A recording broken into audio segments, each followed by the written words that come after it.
Okay, Filipino reaction. Okay, reaction video tayo mga kaibigan dito sa celebrity news na si Jacqueline Jose ay namaalam na or patay na. Okay? Ito mga kaibigan ay nagtitrending ngayon sa edad na 59. Namaalam na nga daw. Okay, ito na. Yumao na ang magaling na aktres na si Jacqueline Jose. Ayon sa source, natagpuan ng aktres na wala ng buhay sa Loyola Grand Villa sa Quezon City ang aktres nitong linggo ng gabi, March 3, 2024. March 3. Okay, bago lang mga kaibigan ha. Linggo ng gabi. Uy. Grabe, bago lang. Okay? Sa kasalukuyan ay wala pang anunsyo ang pamilya kaugnay sa pagpanaw ng aktres. Naulila ni Jacqueline ng kanyang dalawang anak na sina Andy Eigenman at Gwen Garimond. Nakilala si Jacqueline o Mary Jane Gok sa tunay na buhay sa kalmado niyang pagbibitaw ng mga linya sa pelikula man o teleserye.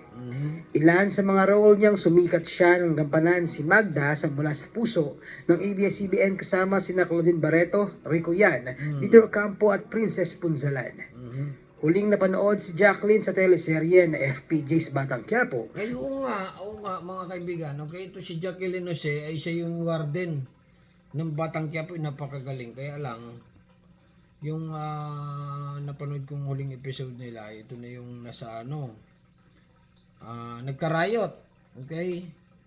Nabaril ito dito sa teleserye ni Bong. Okay?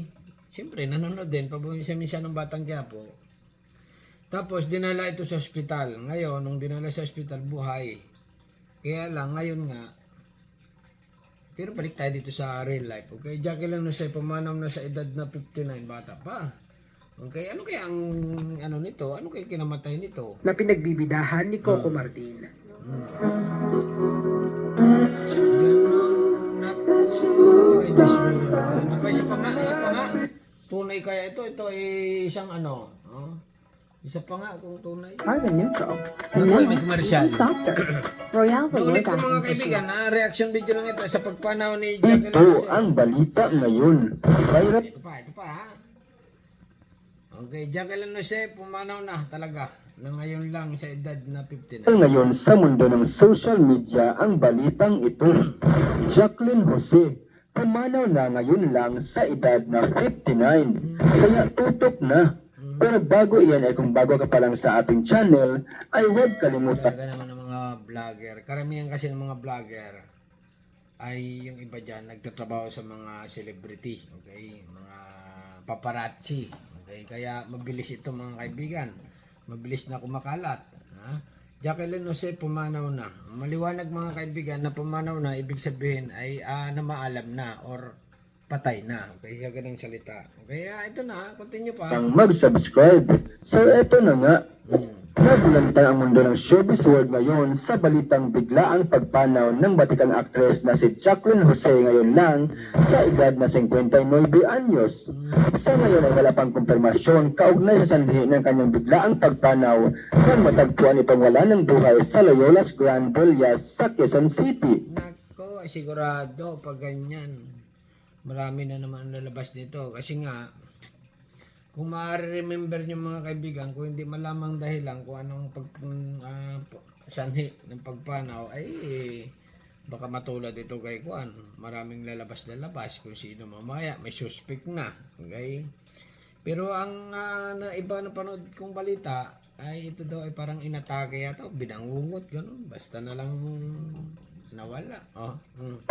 Matatandaan na huling napanood si Jacqueline sa action seryeng FPJ's Batang Quiapo bilang si Chick. Alam na namin yan, okay? Biglaang pagpanaw ay tiyak isa si Coco Martin sa mga malulungkot sa pangyayaring ito. Sigurado, kasi nga mawawala yung magaling niyang cast, okay? Magaling ito, sigurado dito si Coco Martin. Warden ito sa Batang Quiapo. Malamang posible rin umiyak kasi nga malulungkot siya. Okay? Kaya nga mga taong bayan, mga kaibigan, yung nag-idol dito kay Jacqueline Jose, siyempre nagulat. Pero isa lang ang maliwanag dito, Jacqueline Jose na maalam na. Okay? Ito pa, continue pa lang natin. Panoorin pa natin. Yung ay di Adrian man, nagsalita na sa pagpanaw ng kanyang ina. Okay. Okay, ito panoorin natin. Medyo interesting ito. Commercial na naman. Grabe talaga mga YouTube ngayon. Puro monetize eh. Puro monetize. Behind every Olympic organic yogurt is a happy grass-fed cow. Olympic Organic, where a little care makes a lot of good. Andy Eigenman nagsalita na sa biglaang pagpanaw ng kanyang ina na si Jacqueline Jose. Hot showbiz. Durog na durog ang puso ni Andy Eigenman. Grabe naman durog na durog guys. Bagay. Namatay yung nanay, talagang durog na durog nga. Ayon, matapos malaman nito na pumanaw na ang kanyang pinakamamahal na ina na si Jacqueline. Ito ay matapos kumpirmahin ng matalik na kaibigan ni Jacqueline sa call kay Andy na pumanaw na ang kanyang ina. Yung una raw ay hindi ito makapaniwala, ngunit nang makita ang mga larawan ng veteran actress ay humagulgol raw ng iyak ito. Nako. Baka mamaya fake ito. Ay, Diyos mo yung marimar. Huwag naman sana. Sana fake nga. Okay? ID Engelman nagsalita na sa pagpanaw ng kanyang ina na si Jacqueline. Kawawa naman. Okay? Kaya ang mundo ng showbiz ngayon ay sigurado, mga kaibigan, nagluluksa. Asahan raw ng mga tagahanga ng aktres na magiging public viewing ito at makikita ang huling sandali ng veteran actress. Ngayon mismo ay bumiyahe na ang aktres pauwi ng Manila kung saan kasalukuyan kasi itong nakatira na sa Siargao. Ano naman. Magandang bata ito. Magandang babae. Jacqueline Jose. Ay, ID Engelman. Pareho sila. May mga Mag-ina eh. malabas ngayon na balita kung saan nadulas raw ang aktres sa banyo kung saan nabagok ang kanyang ulo sa sahig na ito. Ganun. Grabe na nadulas.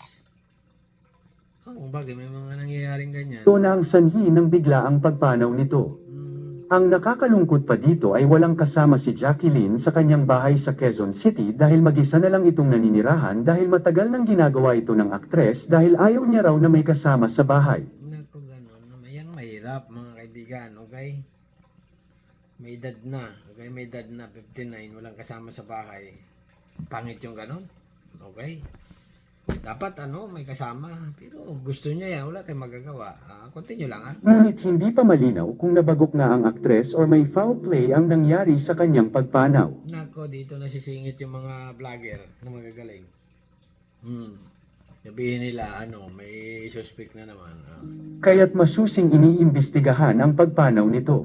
Naisugod pa ang aktres sa hospital dahil possible na nahimiti lang ito dahil sa pagkabagok nito sa sahig.